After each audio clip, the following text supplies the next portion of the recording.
I'm Wendy. I'm a grief counsellor.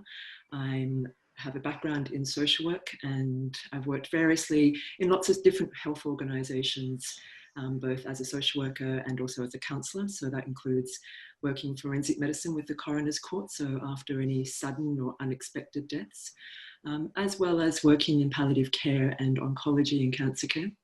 And I've done so both in the US, well, actually I haven't done so in the US, but I've definitely done so in the UK and also New Zealand, and more recently, and for the most sort of longest time, in Australia as well. I'm currently working in private practice. So I have a practice based both in Sydney in George Street, and then also online and in Centennial Park. So it is, I know that this is a virtual world, but it is good to meet you all.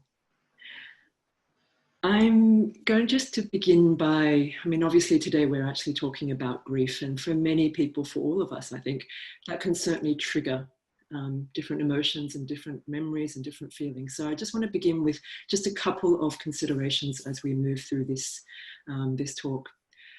I've already flagged that when we're talking about grief, for most of us, that's a really sensitive topic. And given that we're not all in the same room, I would just encourage each of you, if you are finding any of the material triggering or you need to step away from the screen, please do so.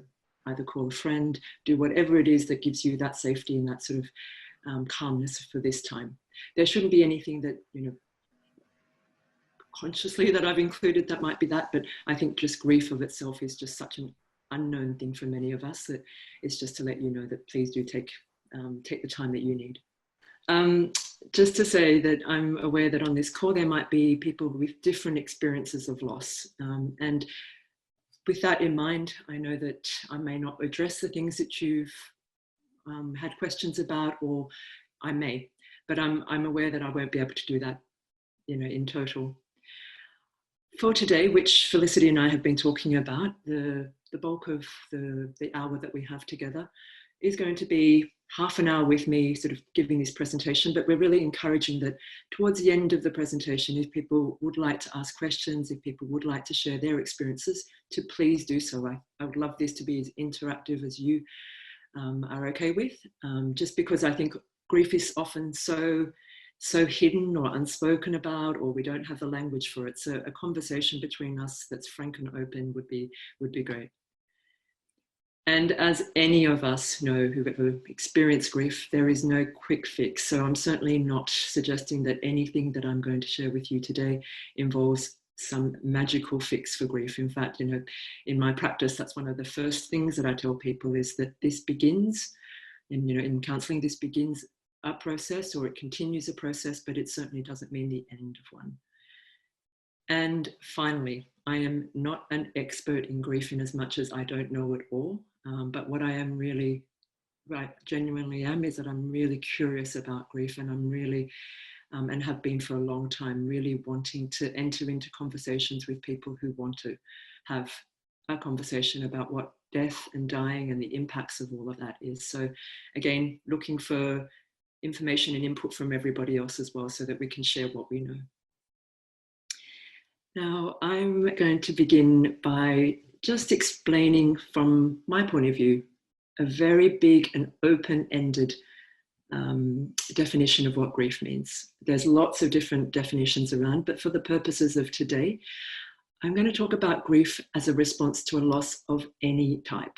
And that does mean both losses that are related to the death of something or someone, and that includes when it is that we have lost a person, a pet, something that is meaningful to us. So I'm certainly working with people that in the midst of a pandemic are also the loss of being able to attend funerals, of jobs, of their physical and emotional well-being. And I think that's certainly coming up more than ever, is how do we make sense of uncertainty, and how is it that we can manage in this sort of really upturned world that we're all currently in.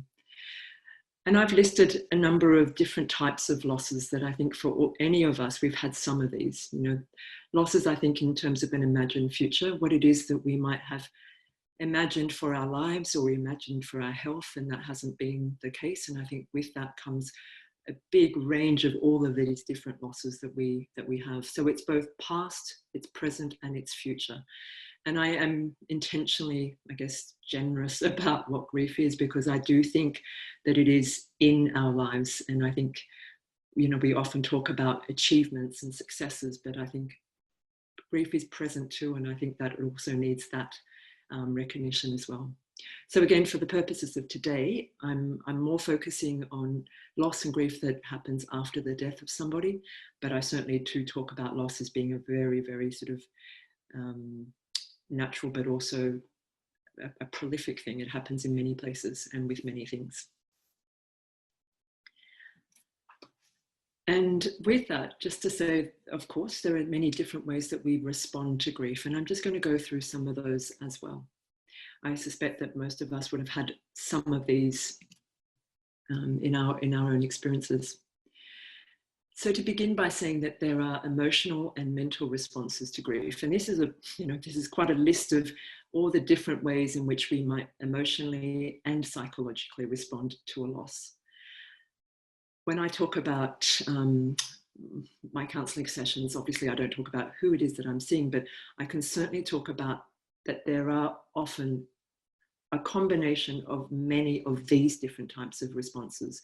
I definitely obviously hear about the sadness and the despair, but I definitely also hear about lots of guilt, a sense of regret, things that were and weren't done, or were and weren't said. And also how it is that if there has been something that's been traumatic or unfinished, how that can be something that is intrusive. It goes over and over in our minds, and it plays itself out, and there's never an answer that's quite enough. So I think that spectrum of knowing that we experience the emotional components, all that on your left-hand side, but on top of that, we also experience the psychological impacts, that difficulty in trying to find clarity. Many people talk about being forgetful, not knowing what day it is, being unable rather to hold things as clearly in their heads. And that's just like another impact. But on top of the emotional and the mental, I definitely also hear about the physical and the behavioral. So the ways that we feel it in our body and the way that we act it out as well. And again, this is not an exhaustible list. Is that the word? It's not inexhaustible rather. There's many more that I think between us we could add to, but these are the ones that I tend to hear a lot about. Clients that I've worked with over time have definitely talked about disruptions to their sleep. So sometimes sleeping for long periods and other times not sleeping at all. That sense of the heart beating faster or having that sort of palpitation is common. Having sort of stress and strain in our bodies and really sort of, I think I even see it in the counselling room, people sort of hunched over. And that sense of sort of almost having to protect themselves or feeling really sort of tight and wound. It can also be that people talk to me about that sense of restless sort of agitation, that they may be overeating or undereating. They may be working for long periods of time or not working at all. More recently, I met a man who talked about the death of his son, but on the day that happened, he was at work on the same day and he didn't come home. And he didn't come home for 13 hours that day. So on the day that his son died, there was a long period where he didn't come home because he didn't feel that that was something that he could come home to, that intensity. And that was a pattern that over time continued, where he was not really sort of focusing at work, but actually finding it difficult to come home. So that overworking. But again, these are on top of the emotional, on top of the mental, there are also the physical and the behavioral. And if that isn't quite enough, just to also mention that there are the spiritual responses to grief. And I think these are something that when we have the intensity of the emotions that we experience, then we also begin to have some of these thoughts about what has happened and what does it mean that this has happened. And with that, the questions about what the meaning and the purpose of life is can often come up. I often certainly hear that in my counselling sessions, is what does life mean when this has happened? And it can confirm or it can shake up what we believe. And it can certainly make us more aware that death can happen and it has happened. So what does it mean? And what can I believe, or what can I think about what is about to happen to me or others around me? And some people talk about being more vigilant and other people taking more risks. Another question that I certainly hear from people in therapy is about the person that I've loved has died, but where are they? Where are they either in the way that I connect with them, or where are they in the world, or where are they in the afterlife? And those questions can also form. On top of all of that, there are some occasions, and I really sort of emphasize this, that there is some growth from it, what we now have begun to call post-traumatic growth.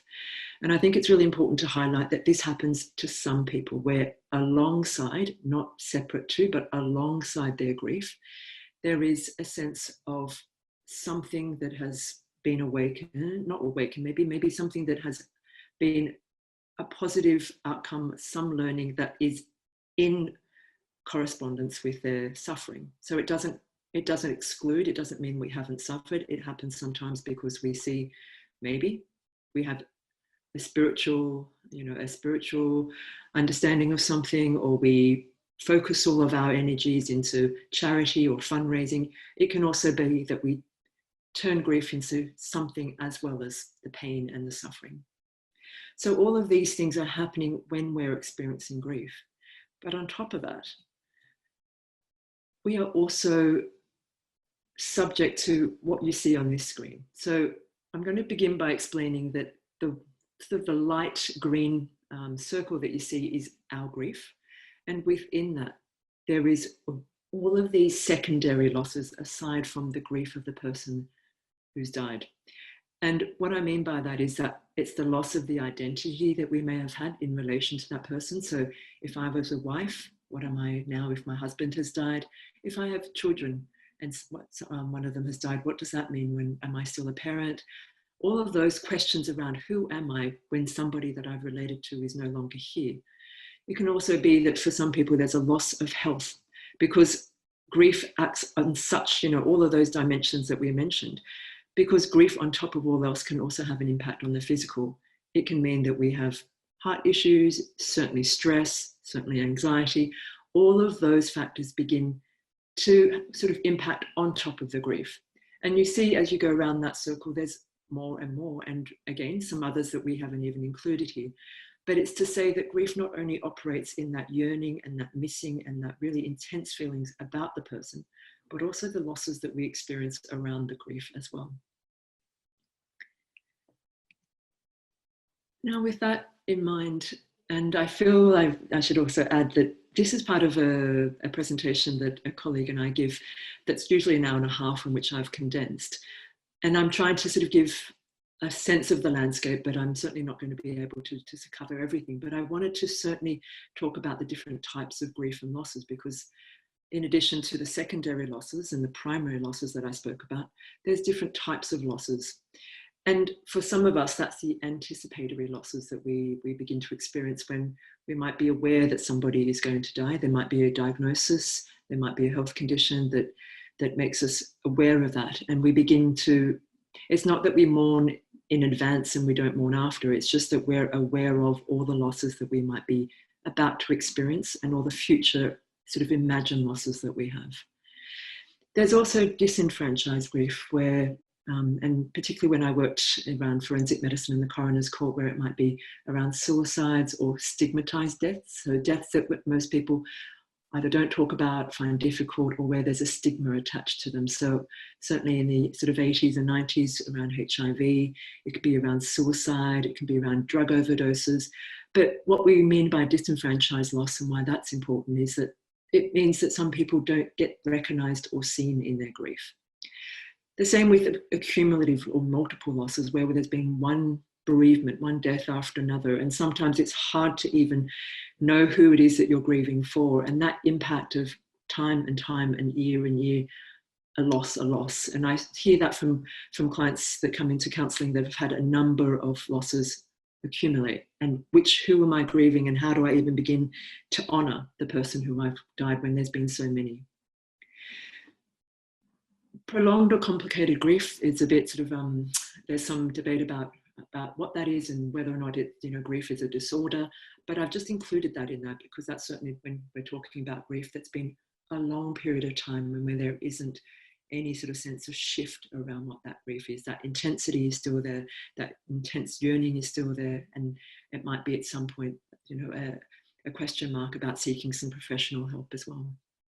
Ambiguous loss is where there's a sort of a grief without a clear ending. And I work a lot with missing families of missing persons, and that's a type of ambiguous grief where when we know somebody is not here, but we're not sure what happened to them. And for some of us, there's been traumatic losses and collective losses, so losses where there's sudden and an aspect of the unexpected. And then more recently in COVID, that collective sense of loss that we're all experiencing currently about what this world looks like now, when the things that we've taken maybe for granted, maybe assumed would be there reliably, has now overturned.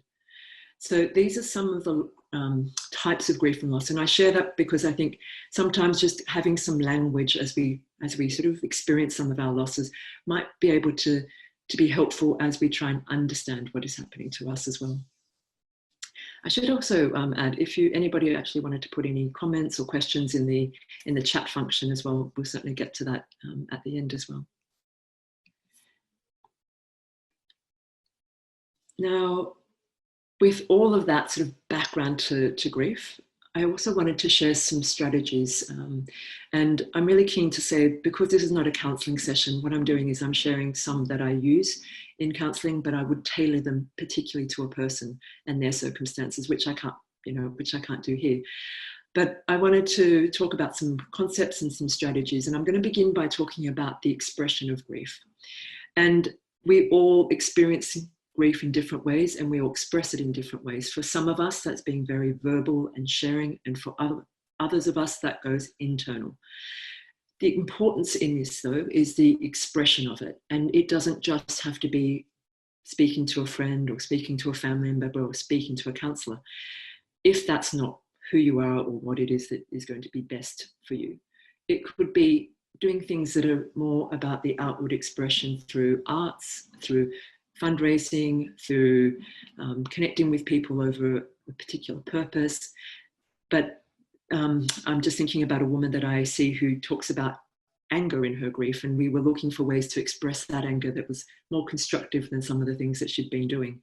In the end, what she worked out was best for her out of the sort of different recommendations that we had looked at was she was quite sort of a drawer. So what she would do was that she would have a big piece of paper, have access to lots of crayons and lots of textures. She would close her eyes and draw out her grief. And sometimes that was literally grabbing a pen and just closing her eyes and just putting it all down on paper, not in words, not in images, just in the sort of the force of the feeling. And at the end of that, she would sometimes do this for a lot, but sometimes she would then fold up that piece of paper and either put it away somewhere. She's taken to some, putting it in the garden and burying it, putting it in the compost, putting it in the bin, whatever it is that felt okay for her that day to do. For her, it was just that outward expression of it, and it didn't need to be shared. I do also want to mention that grief is, I think for the most part, it's pretty isolating. You know, it's hard for us in our society to know what to say to people who are grieving. And sometimes we don't know how to express what it is that we're feeling. So connecting with others nonetheless is really important.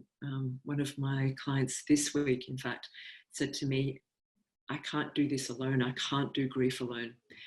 And what she meant by that is not just, I can't, that I need to talk to somebody, but she also needed to connect with people, not only about grief, but also sometimes not about grief. And I think that connection is really important, to say that sometimes it's talking about how you feel, but other times it's also saying to the people around us, I need to tap out from that for a little bit, and can we do something distracting? There's a lot of growing research around the value of helping others and what it means when we're helped. And that's quite a symbiotic relationship. You know, when we're helping others, it can make us feel good, it can increase the quality of our relationships. But in turn, when we're being helped, the other person who's helping will often feel that for themselves as well. So they will feel that sense of being helpful and being purposeful, which I think in grief is particularly important, because we often don't know what to do and we're desperate to be told how to help. So I really emphasize that with people, is connecting, but also accepting help and offering it when you can. I meet people at all different times and stages of their grief, and that includes people where that has just happened. And one of the things that I definitely notice is that breath is something that, you know, goes away from us because we're so intensely feeling, that sometimes we don't notice that our breath is ragged, that we're taking shallow breaths instead of longer exhalations. And what that means is that it's sending those messages to our body that we're in a crisis, that we're sort of activating that sympathetic nervous system that tells us that we've got to fight or flight or freeze. And when we look and check in with our breath and we try and slow that down, that's a really important way to signal, even if it's just for that moment, that we're okay, that we're safe for this moment. So I just also encourage people to just pay attention to their breath as well. Now, the sort of comment around the sleep and diet and hydration movement, I really believe in doing things modestly in grief. I think some of us can be quite ambitious about what we can do and what we should do, and people are telling us that we should be here or doing something else. But I'm really an advocate for doing things modestly, because I think there's already enough. And what I mean by that is, do what you can around sleep. Definitely, and particularly if you're crying, is to make sure that you're hydrated, to get some movement in your body if you can, a short walk. Even sometimes the mere thing of getting up and having a shower is enough. And in therapy, I talk about dosing intense feelings, and I think, I don't know the time here, but I'm aware, well, actually, I know the time, and I'm aware that it's been half an hour. So I want to just say that dosing is, over time, that practice of being able to hold our grief for moments, and for example, when we're working or when we're at home, and then having a full expression of it at a particular time. And that's something that I work on with people in counselling as well. And I won't go into sort of depth about this, but to say that I also talk about grief survival kit and putting together, either in a particular place, a box of something that we know that when we're feeling intensely sad or angry or guilty, that there's something there that we can refer to, there's something there we can focus on.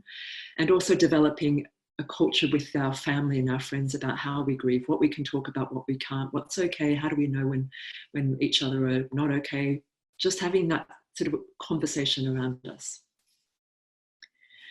Now, again, because of time, I'm just going to be a bit conscious and just quickly run us through an exercise. This is one that I use with clients when particularly they're feeling overwhelmed in the moment and they are requiring something to bring them back into the present, to sort of do that unwind.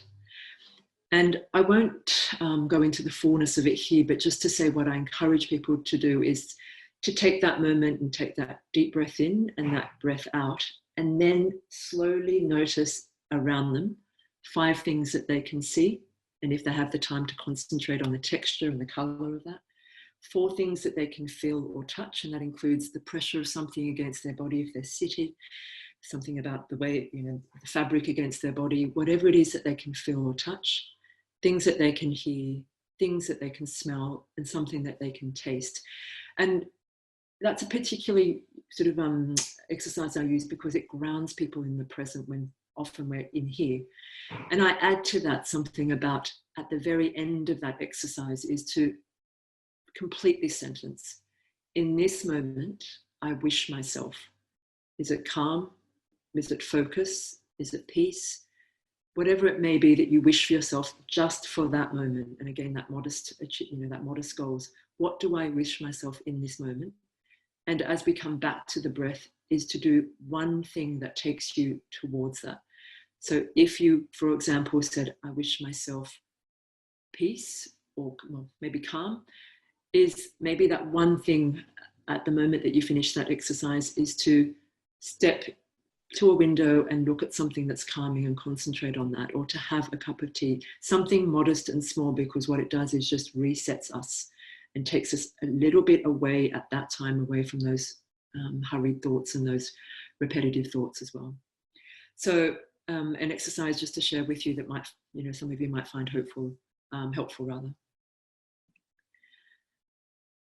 Definitely a question that I get asked a lot, and I think we ask of ourselves, is how long does grief last? Like, how long is this going to go on for?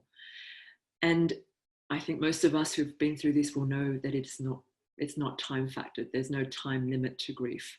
And I just want to quickly share with you some of a concept that I think is important in this instance. Is in the past, I think grief was talked about as a start point and an end point, and there's stages in between. So I think some of us may know the 5 stages of grief and how we sort of go through those, ending in acceptance. What we now know is that it's not that niche and it's not that stage, but instead what we do is we do form bonds with the person who's died. They've been in our life and they've continued to be and have an influence in our life after they've died. And I guess I want to emphasize that because the stages of grief is something that is really popular in the media and we hear a lot. But in actual fact, I think what is probably more to what I see and what I know for myself is that I continue and we continue to have those bonds with people, and they're healthy to have. It's important to and healthy to have that sense of influence from that person after they've died as well. And that quote about death ends a life, but it doesn't end a relationship, I think is a way to understand that as well. To say, as part of that, how long does grief last and what will happen to it over time? I'm going to point us to the Growing Around Grief theory by the New Zealand academic. And what it talks about is, if this is our life before grief, and the squiggly lines being grief itself, how it edges out into all different parts of our life and how it's messy and chaotic. And that over time, that blue circle around that white is how our life begins to grow around grief, noting that the grief itself doesn't disappear. It's not that it changes so much, it's just that it is something that sits still within us, but over time our life also grows around us. And those X's mark that there are times and triggers that we all have where we immediately go back into the deepness of our grief, but over time it may not happen as intensely and it may not happen as frequently. And I find this model, sort of bears out some of the things that I know from meeting with people after a death, is that it's not to say that my grief disappears, it's not to say there's an endpoint, but what does happen over time is that when I pull back and look at my life, I see that grief is a part of it, but it's not all of it.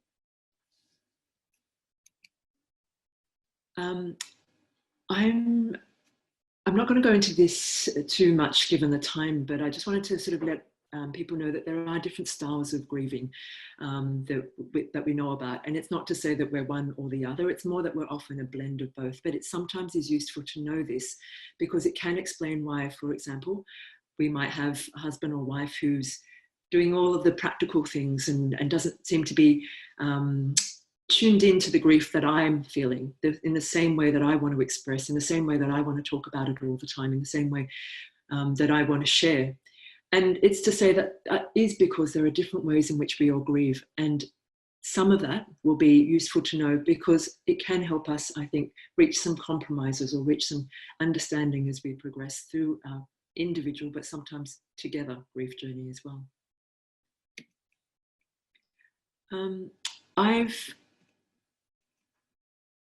In terms of the practical matters, I'm only just going to talk about belongings here in part of the bigger presentation that my colleague Nathan and I run each month that I'll talk about at the end, includes some more practical issues. But for today's purposes, I thought it would be important just to share with you some of the things that I've learned over time about belongings and what we do with belongings. And again, I've learned this from the people that I've met. I've learned this from all different times and places, and I wanted to share that with you. First of all, is to say that I now know absolutely there's no right or wrong. There's all these different ways in which people, I think, take care of the belongings of somebody who's died. And one of the key concepts that I would often share with people is that if it can, to take your time and not feel that there's a pressure to do something. Sometimes that's not possible. For example, if somebody's rented a house and you need to clear out that house, or if somebody's here from overseas and things need to be done. But there are other times when it can just be done slowly. And maybe not all at once. Maybe it needs to be broken up into different stages with different people to share that with you. But in looking at belongings, because of course, belongings can be so evocative, it can take us straight back to the relationships and the memories that we've shared with somebody. And that concept of finding a good home, I think, is important because as much as we know that there are some things that we definitely don't want to keep. For example, some people talk to me about medical equipment. I want to return that as quickly as possible. Other people talk about, I know that clothes, I know that that's going to go to a charity shop, but I know that some types of clothes and some types of, for example, letters or identification or glasses, something that I know is going to be important and sacred to me, that I'm going to keep. So sometimes even just working out and knowing in your mind, there are things that I want to keep. There are things that I definitely want to keep for myself. And there are other things that can go to a good home. For some families, that's also repurposing something. So I've worked with a family where they've made their father's favorite shirts into part of a quilt cover. And that's something that they all watch together. They sort of huddle up underneath this quilt cover and watch movies and play games. And so that's another way of connecting them to their father. And then, as I mentioned before, there are other items, and they're personal to us, that we will always want to keep and that we may want to touch and smell as a way to connect with people. And I think that's okay. That's certainly, that what we talked about before, about that continuing bond, is so important as a way to feel that connection. Now, for some of us, we may be supporting people who are younger, who are themselves children or young people through grief. And I wanted to, and I just realized that maybe you've been able to see that, and I can move that across. I want to talk about children and young people's grief. And I think some of the fundamentals are similar to all of us as humans, right? That most of us in situations of crisis, in situations of trauma and sadness and grief, what we generally want is comfort, and we want clear and simple facts, something honest. And I say this because, we can often think about what do children need, but I think oftentimes it's something that is simple and honest and frank and open, so that they know that they can come to you whenever it is that they need to. And the response that we give them is going to depend so much on what our relationship to them is, what age they are, what kind of developmental stage. So as kids become older, they have more awareness of the permanence of death, what it means. For younger kids, that they may not have the language or the experience, so we tailor what we say according to that. I've talked about that simple and honest answers, and that's important because it's about building safety and trust when things have actually become quite chaotic and children are picking up or know that something has happened. And just being able to set that sense of routine and structure for them is really important, because they're looking for safety. And children have all different ways, and I've definitely heard that from parents, about all different ways to break our hearts and all different ways to say things that we as adults edit, right? And it's so important, I think, to let children know that it's okay to ask questions if they need. We may not always have the answer, but even if I need to come back to it, it may not be now. It's also just being, communicating that availability to children is really important, so that they know over time, if things begin to happen, as they feel things, it's okay to come to you. And allowing children to choose how to be involved. When I worked at forensic medicine, part of my work was also supporting families when they were coming to the mortuary for viewing. And I certainly saw children of all different ages come for that, and all different ages having made decisions about whether or not that was okay for them. And some children are really clear, I don't want to be involved, and others really want to. So it's just checking in about that as well. I've added to all of this that there are some red flags, that there are some changes, some persistent changes is what we're talking about, to sleep and appetite, some low mood, and changes at school and in their behaviour over time is flags that I would say, that would be worth talking to their GP or their school just to flag. There's also a resource that I have on my website that I've just included here about supporting children on important dates. And you can find that on my website here, but just to say that there's a couple of other resources that if you wanted to download, that they're there on my website as well.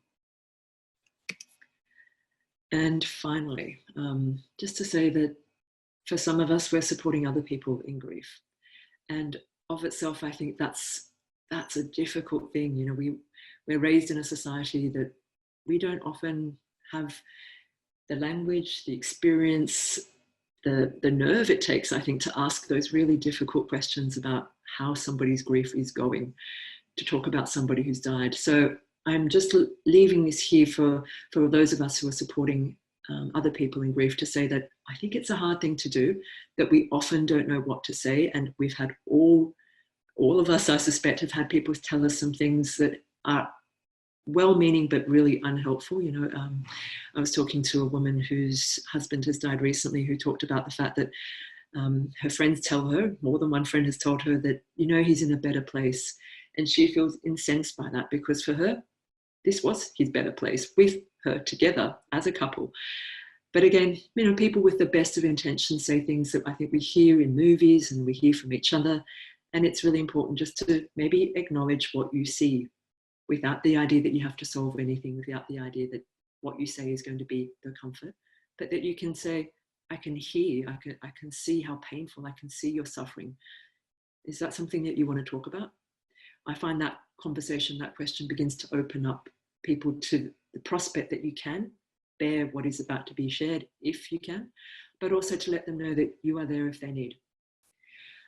I would also say about the advice giving, I think we all know that what it feels like when we're told to do things that we may not agree with, or that we're feeling really stressed about. I think in times of grief, telling people what to do or say can be often experienced as a pressure.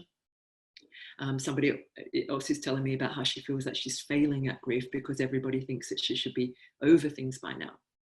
Oh, I thought you'd be over this by now, because it's been 2 years and she's not. And a really important part of this is that the importance of helping and offering help as the months, as the weeks rather, or the days turn into months and years. I think lots of us have that experience of a lot of people coming in those first few days and those first few weeks, and then maybe over time less and less so. And I really encourage us to be that person that is still there that year later, on that anniversary that year later, as hard as that is. And to say, I think it's okay to talk about somebody who has died, but just to check that in with the person who it relates to. So, is this okay for us to talk about him or her? I know it's their birthday today. Did you want us to mark it? Just checking in. And finally, to also check in with yourself. I think supporting somebody in grief takes its toll, and to seek that for yourself as well in terms of support.